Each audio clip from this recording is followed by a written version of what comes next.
Hello guys, welcome to my channel. তো আজকে আমি এক্সপ্লেন করবো সোল লিভিং সিজন 2 এর এপিসোড নাম্বার 10।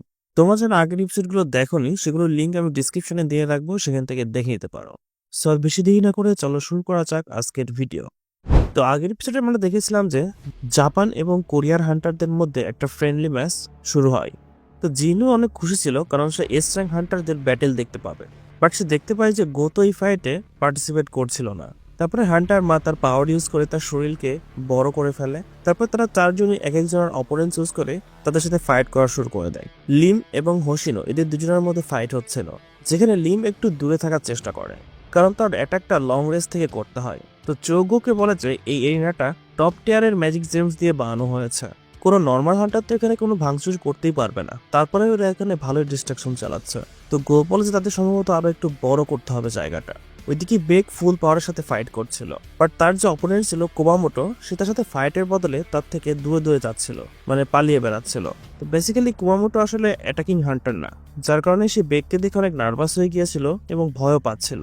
তো বেক সেখানে বুঝতে পারে যে গোতো তাদের হান্টার্সদের টেস্ট করতে চাচ্ছিল।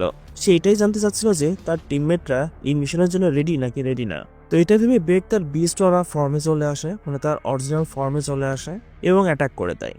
এ র্যাঙ্কের হান্টার্স যেটা দেখে ভাবে যে এরা তো একটা বিস্টের মতো ফাইট করছে, আমরা তাদের সামনে টিকতেই পারবো না। তারপর আমরা দেখতে পাই টারাকা হান্টার মাকে হারিয়ে দেয়, ওইদিকে হোশিনো লিমকে হারিয়ে দেয়। ওইদিকে বেক কুমামোটোর পিছেই পড়েছিল। ঠিক তখন তার সামনে হোশিনো এবং টানাকা দুজনেই তার সাথে ফাইটের জন্য চলে আসে। ওইদিকে আমরা দেখতে পাই চাহিন কানায়ের সাথে ফাইট করছিল। তো চাহিনের মুভ সে প্রেডিক্টই করতে পারছিল না। বেসিক্যালি চাহিন এমনভাবে ফাইট করে মনে হয় যে সে ডান্স করছে, এবং এটার জন্য সে ডান্সার নামের উপাধিও পেয়েছিল। তো চাহিন খুব ইজিলি কানাইকে হারিয়ে দেয়। তারপরে সে বেককে হেল্প করার জন্য যেতে থাকে। তো কুয়ামোটো চাহিনের পিছে থেকে হামলা করার চেষ্টা করে। তো চাহিনের সেন্স পাওয়ার যেহেতু অনেক স্ট্রং ছিল, সে তাকে সেন্স করে ফেলে এবং তার মুখের উপর অনেকগুলো চাটি মেরে দেয়, যার ফলে কুয়ামোটো অনেক অ্যাংরি হয়ে যায়। তো তার ফ্রেন্ডরা বলে যে এখন যেহেতু তার টেম্পার লস হয়ে গিয়েছে, এখন আমাদের জানা নেই সে কি করবে। তো কুয়ামোটো চাহিনের উপর অনেক ফাস্টলি অ্যাটাক করা শুরু করে দেয়। ঠিক তখনই হঠাৎ করে জিনু সেখানে এসে চাহিনকে বাঁচিয়ে নেয় এবং সে এসে বলে যে এটা একটা ফ্রেন্ডলি ম্যাচ, বাট তুমি দেখছো একদম ফুল ফোর্সেই ফাইট করছো। তো কুয়ামোটো জিনুর উপরই অ্যাটাক করা শুরু করে দেয়। তো জিনুর সাথে সাথে তাকে একদম মাটির সাথে চেপে ধরে, যেটা থেকে কুয়ামোটো টিমরা একদমই বিশ্বাস করতে পারে না। এবং ওইদিকে গোতো ভাবতে থাকে যে সে কি আসলেই কোনো মেজ হান্টার, মেজ বলতে জাদুকরকে বোঝায় আর কি। তো সেভাবে তার এখন নিজেকে টেস্ট করে দেখতে হবে। জিনু তারপরে চায়নকে বলে যে তার হার মেনে নেওয়া উচিত, কারণ বেকও হেরে গিয়েছে। তো এখন তাদের টিমে আর কেউই বেঁচে নেই। তখন হানেকাওয়া জিনুর সামনে এসে বলে যে গিল্ড মাস্টার গোতো জিনুর সাথে ফাইট করতে চায়। তো জিনু মনে মনে ভাবতে থাকে যে ডিমন ক্যাসেলে তার যে পাওয়ার আপ হয়েছে সেটাকে টেস্ট করার জন্য এটাই ভালো সুযোগ। তো সে গোতোর সাথে ফাইটের জন্য রাজি হয়ে যায়, বাট তার একটা শর্ত ছিল, গোতোকে তার ফুল পাওয়ার দিয়ে তার সাথে ফাইট করতে হবে। ওইদিকে নিউজে জিজুয়াল্যান্ডের বিষয়ে বলা হচ্ছিল যে নিউজটা জুনিও দেখছিল। সে এখন একটা নর্মাল জব করে এবং জুনিও এই মিশনে সেন্ট্রি টিমে জয়েন করার জন্য ডিসাইড করে ফেলে। ওইদিকে গোতো এবং জিনু ফাইটের জন্য রেডি হচ্ছিল। তো চাইন ভাবতে থাকে যে এ র্যাঙ্ক ডান্সার এসে জিনুকে ফাইট করতে দেখেছে, বাট সে কি এস র্যাঙ্কের হান্টারকে হ্যান্ডেল করতে পারবে। তো বেক চাইনকে বলে যে আজ তো এখানে অনেকগুলো হান্টার আছে, তো চাইনের কি আজকে কোনো গন্ধ আসছে না। চাইন বলে যে তার স্মেলকে সহ্য করে নিতে হবে, সে তো আর ফাইটের ময়দানে রুমাল নিয়ে দিতে পারে না, তাই না। তো বেসিক্যালি তাদেরকে একটা জাদুকরের সাথে একটা ফাইটারের ফাইট ওদের দেওয়াই উচিত না। বাট চাইনের মতো তারাও দেখতে চাচ্ছিল যে জিনু আসলে কতটা স্ট্রং, এবং বেক এটা শিওর হয়ে গিয়েছিল যে জিনু আওয়াকিন হওয়ার পর থেকেই আরো বেশি পাওয়ারফুল হয়ে যাচ্ছে। তো তারপরে জিনু বলে যে তাহলে চলো শুরু করা যাক, বাট তার কথা শেষ হওয়ার আগেই গোতো তার উপর অ্যাটাক করে দেয়। বাট জিনু তার অ্যাটাক থেকে বেঁচে গিয়েছিল।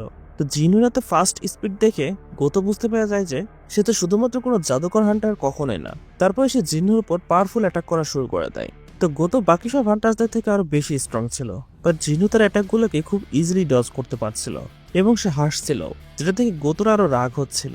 বাকি সবাই এটা দেখে অবাক ছিল যে জিনু তার অ্যাটাককে ডজ করতে পারছে। তো গোতো এখন জিনুর উপর অনেক বেশি খেপে যায়, এতটাই খেপে যায় যে সে এখন জিনুকে একদম মেরে ফেলবে বলে ডিসাইড করে ফেলে এবং ফুল পাওয়ার দিয়ে তার উপর অ্যাটাক করে দেয়, যার ফলে জিনুর গাল একটু কেটে যায় এবং সে গোতোর হাতকে ধরে ফেলে। তো জিনু যদি তাকে ফেলে দিত তাহলে ম্যাচ এখানেই শেষ হয়ে যেত, বাট জিনু খুব ইজিলি ম্যাচটা শেষ করতে চাচ্ছিল না। তারপরে তারা দুইজনে একে অন্যের সাথে ফাইটের জন্য একদম সিরিয়াস হয়ে যায় এবং আমরা দেখতে পাই তাদের দুজনের বডি থেকে অনেক পাওয়ারফুল অরা রিলিজ হওয়া শুরু করে দেয়। তো তারা দুজন যদি এভাবেই ফাইট করতে থাকে তাহলে আজকে কারোর মৃত্যু শিওর হবে। দুইজনই তাদের ফুল পাওয়ার দিয়ে অ্যাটাক করার জন্য রেডি হয়ে গিয়েছিল। ঠিক তখনই তাদের সামনে একটা আইসের ওয়াল চলে আসে এবং জিনু এবং গোতোকে বাকি হান্টার্সরা পিছে থেকে এসে ধরে ফেলে। এবং তাদেরকে বলতে থাকে যে এই ফাইটটা এখানেই শেষ করো, না ছাড়া কোনো একজনের অবস্থা গুরুতর খারাপ হতে পারে। তারপরে এই ম্যাচটা এখানেই শেষ করে দেওয়া হয়। হান্টার মা জিনহুকে অনেক প্রশংসা করে। সে গোতের সাথে ফাইট করার পরেও তার শরীরে ছোট্ট একটা মাত্র আঁচড় এসেছে। জিনহু তারপরে মনে মনে ভাবে যে তারা সবাই কতটা পাওয়ারফুল সেটা সে বুঝতে পেরে গেছে, এবং সে তাদের সবারই সারতে তার শ্যাডো আর্মিদের লুকিয়ে দেয়, যেটার বিষয়ে কেউ বুঝতেও পারে না। গোতো এবং তার টিম তারপরে সেখান থেকে চলে যায়, এবং জিনহু মিস্টার গোকে গিয়ে বলে যে সে জেজু রেড মিশনে পার্টিসিপেট করতে পারবে না। গোতো তার ভাইস স্কিল মাস্টার রিউজিকে বলে যে তাদের মধ্যে একটা অ্যামেজিং হান্টার আছে যার নাম হচ্ছে জিনহু। বাট রিউজি দেখতে পায় যে জিনহুর নাম মিশনে হান্টারদের লিস্টের মধ্যে ছিলই না। ওইদিকে চাইনও জানতে পারে যে জিনহু তাদের সাথে রেড মিশনে আসছে না। জয় তাকে বলে যে সম্ভবত এটার কোনো কারণ থাকতে পারে। এছাড়া তাদের কাছে টোটাল 15টা স্ট্রাইং হান্টার আছে, তো এইবার তাদের মিশনটা অবশ্যই ফুলফিল করতে হবে। তো জিনহু বাসায় যায় এবং সে দেখতে পায় যে তার মাদার তার জন্য ডিনার বানিয়েছিল। তো তার মাদার 4 বছর পর হসপিটাল থেকে বাসায় এসেছে। তো জিনহুর এখন তার ফ্যামিলিকে টাইম দেওয়াটাই বেশি জরুরি, এই কারণে সে মিশনে যাওয়াতে মানা করে দিয়েছে। ওইদিকে আমরা জেজু আইল্যান্ডে দেখতে পাই যে অ্যান্ডসদের জন্য খাওয়ার কিছুই বেঁচে ছিল না, যার ফলে তারা একে অন্যকেই খাওয়া শুরু করে দেয়। কুইন বলে যে তাদেরকে এই আইল্যান্ড ছাড়তেই হবে এবং তার জন্য তাদেরকে একটা পাওয়ারফুল সোলজারের অবশ্যই প্রয়োজন, যে তাদেরকে এখান থেকে বাইরে বের করতে সাহায্য করবে। তারপরে আমরা বড় একটা ডিম দেখতে পাই, যেটার ভিতর থেকে একটা বড় একটা অ্যান্ড বের হয়। বাট বাইরে আসার সাথে সাথে তার স্কিনটা ব্ল্যাক হয়ে যায় এবং সেই অ্যান্ডটা মানুষের মতোই একদম দাঁড়িয়ে যায়, যার মানে এই অ্যান্ডটা ইভলভ হয়ে আরো বেশি স্ট্রং হয়ে গেছে এবং সে জোরে চিল্লানো শুরু করে দেয়, যার ফলে আইল্যান্ডের উপরে পাওয়ারফুল একটা বিম বের হতে দেখা যায়। তো নিউজে দেখানো হয় যে জেজু আইল্যান্ডের অ্যান্ড সময়ের সাথে সাথে ইভলভ হচ্ছে। থার্ড মিশনের সময় তো তারা মাটি দিয়ে চলাফেরা করতো, বাট এখন তারা ওরাও শিখে গিয়েছে এবং আস্তে আস্তে তাদের আকৃতি মানুষের মতোই হয়ে যাচ্ছে। তো এদেরকে শেষ করার মিশন আজকেই শুরু হবে। ওইদিকে হান জিন ইউকে বলে যে সেও সেন্ট্রি টিমে জয়েন করতে যাচ্ছে। সেন্ট্রি টিমে দেশের ছোটখাটো হান্টাররাও পার্টিসিপেট করতে পারবে। এই টিমটা সমুদ্রের কিনারাতেই দাঁড়িয়ে থাকবে। মিশন চলাকালীন যদি কোনো অ্যান্ট উড়ে এসে তাদের শহরে চলে আসতে থাকে তাহলে তারা যেন তাদেরকে মারতে পারে। তাদের সাথে জুনও পার্টিসিপেট করে। তারপরে আমরা দেখতে পাই পরের দিন সকালেই জেজু আইল্যান্ড রেড মিশন শুরু হয়ে যায়। অনেকগুলো ব্যাটেল শিপ আইল্যান্ডকে চারদিক থেকে ঘিরে ফেলে এবং সেই শিপগুলোতেও এ র্যাঙ্কের হান্টার্স ছিল, যাদের কাজ এটাই ছিল যে কোনো অ্যান্ড যেন উড়ে সেখান থেকে পালিয়ে যেতে না পারে। ওইদিকে মিংসুমও ফটোশুট করার জন্য সেখানে চলে এসেছিল। ওইদিকে এস র্যাঙ্ক হান্টার্সদের অ্যাটাক টিমও আইল্যান্ডে যাওয়ার জন্য একদম প্রস্তুত ছিল এবং তাদের সাথে retired S rank hunter healer বিউমও তাদের সাথে জয়েন করে। জায়গা থেকে বেক অনেক খুশি হয়ে যায়। তারা সবাই একটা হেলিকপ্টারে বসে যায় এবং তাদের সাথে একটা ক্যামেরাম্যানও ছিল, যার কাজ ছিল সবকিছু লাইভ পডকাস্ট করা। বাট সেখানে 10 মিনিটের ডিলে হবে, কারণ যদি কোনো হান্টার্স ভুল করে ফেলে তাহলে সেটাকে যেন এডিট করা যেতে পারে। এবং সেই পার্সনটা ক্যামেরাম্যান হওয়ার সাথে সাথেও একটা এ র্যাঙ্কেরও হান্টার ছিল এবং ডেঞ্জারাস জায়গাগুলোতে শুট করাই তার কাজ। পাবলিকটা সম্ভবত লাস্ট বার এমন একটা রেড মিশন দেখতে যাচ্ছে, কারণ আজকে তারা সবাই সব অ্যান্ডসগুলোকে শেষ করে দেবে। তাদের এই মিশনটা যদি ফেল হয়ে যায় তাহলে সম্ভবত তাদের এই দেশের নাম নিশানাও সারা জীবনের জন্য শেষ হয়ে যাবে।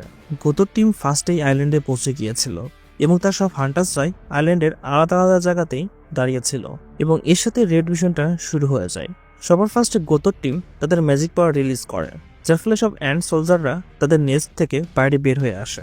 তো কিছু অ্যান্ডস অ্যাটাক টিমের হেলিকপ্টারের দিকে আসা শুরু করে দেয়, যাদেরকে চয় তার ফায়ার পাওয়ার ইউজ করে চালিয়ে দেয়। বাট সেই অ্যান্ডসগুলো অনেক বেশি ছিল, যার কারণে সে আরও একটা ফায়ার অ্যাটাক করে এবং সে মনে মনে ভাবতে থাকে যে তো অ্যাটলাস সেই জায়গাতে চলেই আসলো। তারপরে তারা সবাই সেই আইল্যান্ডে নেমে যায়। গোতোর টিম 1 ঘন্টার মতো অ্যান্ডসদের বিজি রাখতে পারবে।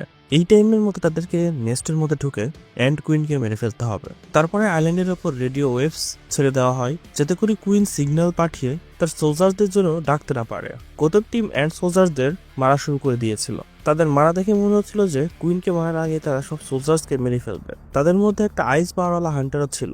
সে ভাবছিল যে তার এবং চয়ের মধ্যে যদি ফাইট হয় তাহলে কে জিতবে। তারপরে আমরা দেখতে পাই অ্যাটাক টিম নেস্টের মধ্যে চলে যায় এবং বাইরে যাওয়ার রাস্তা জয় তার ফায়ার ইউজ করে বন্ধ করে দিয়েছিল, যাতে করে কুইন পালিয়ে যেতে না পারে। বাট তারা দেখতে পায় নেস্টের মধ্যে অনেকগুলো টানেল ছিল, সো তারা বুঝতে পারছিল না যে কুইন কোনটার মধ্যে থাকতে পারে। তো তাদের কাছে সবগুলো টানেল চেক করার মতো কোনো টাইম নেই। তো জয় তার ফায়ারবলসকে সব টানেলের মধ্যে পাঠিয়ে দেয়। তো যেই টানেলটা সব থেকে বেশি বড় ছিল কুইন সম্ভবত তার মধ্যেই থাকবে। ওইদিকে পার্কে জিনু তার ডেলি কোয়েস্ট পূরণ করছিল এবং সে দেখতে পায় যে আজকে চারপাশের মানুষজন অনেক কম ছিল, কারণ সবাই টিভিতে রেড মিশনের নিউজগুলো দেখছিল।